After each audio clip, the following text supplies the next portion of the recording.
حضرت شاہ نقشبند بخاری علیہ رحمہ نقشبندیوں کے امام ہیں، سرخیل ہیں، امام ہیں، مرشد ہیں۔ آپ کابل میں تشریف لائے تو بادشاہ کے گھر میں کام کرنے والی ایک خاتون آپ سے روحانی نسبت قائم کر لیتی ہے۔ بہت سارے لوگ تھے جو ہجوم میں آپ سے نسبت قائم کر رہے تھے، تو اس کی نسبت بھی قائم ہو گئی۔ تو وہ سیدھی سادھی خاتون تھی، اس نے پوچھا کہ یہ جو پیران عظام ہیں، ان سے نسبت قائم کرنے کا کیا فائدہ ہوتا ہے؟ تو کہا یہ دنیا آخرت کی برکتیں ملتی ہیں اور اوکھے ویلے کم بھی آ جاتے ہیں۔ ساری کہانی ہے۔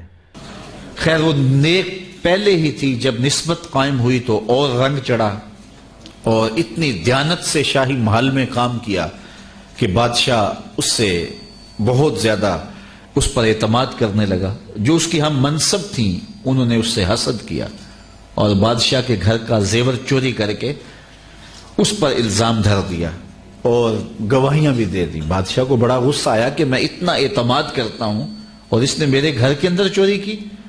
اس نے کوئی بات سنے بغیر کہا کہ اس کو لے جاؤ اور محل کی چھت سے اوپر گرا دو، تاکہ باقیوں کو عبرت ہو جائے کہ بادشاہوں کے گھر کتنے مقدس ہوتے ہیں اور وہاں ایسی حرکتیں نہیں کی جاتی۔ اس نے چیخ کے کہا میں نے چوری نہیں کی، لیکن اس کی کون سنتا؟ خیر اس کو چھت پہ لے گئے۔ جب پھینکنے لگے تو اس کے دل میں خیال آیا، وہ کسی نے بتایا تھا کہ اوکھے ویلے بزرگ کام آتے ہیں، تو اس سے بڑھ کر اوکھا ویلا ہو کیا سکتا ہے؟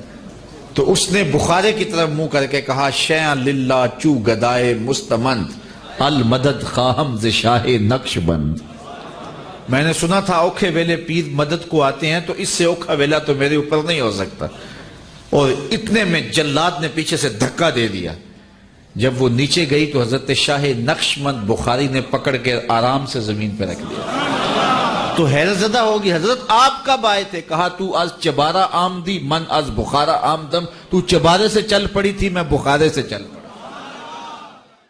یہ کہندے نے بزرگ بہت کام کرتے ہیں، بزرگ اڑ لیندے نے۔ اے سائبیریا بزرگ اڑ کے جا کے دس سکتے ہیں سر؟ آلموسٹ آپ سمجھ لیں 8-10 ہزار کلومیٹر کا سفر بغیر ریفیولنگ کے یہ پرندے کرتے ہیں، اور سوتے بھی عوام میں، نہ کچھ کھاتے ہیں نہ پیتے ہیں، یہاں کے لینڈ کرتے ہیں۔ یہ تو بوئنگ 747 کو بھی ریفیولنگ کی ضرورت ہوتی ہے۔ یہ تو کہتے ہیں بزرگ، میں کہنا اللہ تعالیٰ نے پرندے بنائے نے انہوں نے برابر نہیں کوئی ہو سکتا۔ تو بزرگ کہتے ہیں دیکھیں نہیں، وہ موبائل دور سن سکتا ہے، بزرگ کیوں نہیں سن سکتے؟ ادھر میں جواب دیتا ہے پھر اللہ سے بولتا ہوں ویسے تو ضرورت ہی نہیں ہے بزرگوں کو سن کے دسن، ستے ہو نا بزرگ تے انہوں نے ماں بھن دی گال نہیں کڈنی، ٹھیک ہے، گال نہیں کڈنی، بس ستے ہو خراٹے لینے، انہوں نے کول کوئی گال کر دینی ہے، پھر بعد انہوں پوچھنا سنی جائے، تو اگر نہیں سن رہے تو مرنے تو بعد بھی انہوں نے سننا اس طرح، تو دوروں بھی نہیں سننا، ٹھیک ہے۔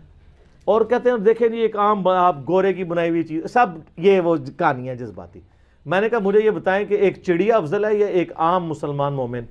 کہتے ہیں مومن مسلمان، تو چڑیا تو اڑ سکتی ہے، تو آپ بزرگ تو اڑے نہیں سکیں گے، آپ کا کوئی مرید ہی اڑ کے بتا دے۔ ساری کہانی ہے۔ اچھا یہ ساری چیزیں بعد میں شروع ہوئی ہیں، صحابہ کرام کے بارے میں آپ کو آلموسٹ 0 واقعات ملیں گے، حالانکہ ادھر زیادہ ملنے چاہیے تھے، وہ زیادہ حقدار تھے کہ ان کو آئے دن زیارتیں ہوئی بھی ہوتی، آئے دن وہ واقعات۔ تو میں اس کو اسی پہ کنکلوڈ کرتا ہوں جو میں ایک اکثر بتاتا ہوں کہ صحیح مسلم میں حدیث ہے، بنو سلمہ نے ارادہ کیا کہ مسجد نبوی کے قریب شفٹ ہو جائیں۔ نبی الاسلام نے ان کو دیکھا تو آپ فرمایا کیوں؟ ان کا یا رسول اللہ اتنی دور سے چل کے آتے ہیں، جماعت کا مسئلہ ہوتا ہے، تو ہم نے کہا ہم شفٹ ہی ادھر ہو جاتے ہیں۔ آپ فرمایا جتنے قدم چل کے آتے ہو تمہیں ہر قدم پہ نیکیاں ملتی ہیں۔ تو انہوں نے مدینہ شریف میں مسجد نبوی کے قریب شفٹ ہونے کا ارادہ ترک کر کے واپس اپنے گاؤں میں چلے گئے، اتنے قدم چل کے آئیں گے۔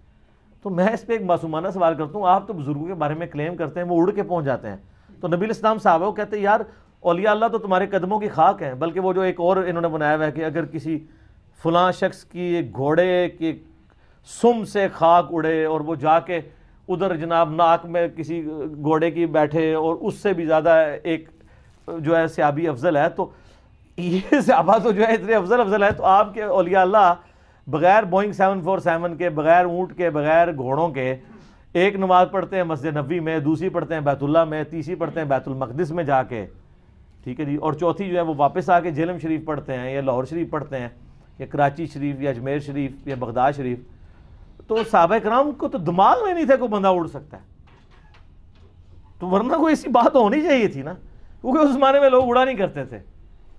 یہ ایوولوشن شاید ہو گئی ہے کہ اب لوگ اڑنا شروع ہے۔ ایوولوشن بھی یہ ہے کہ اگر پہلے اڑتا تھا تو اس کے پر آہستہ آہستہ ختم ہوا ہے۔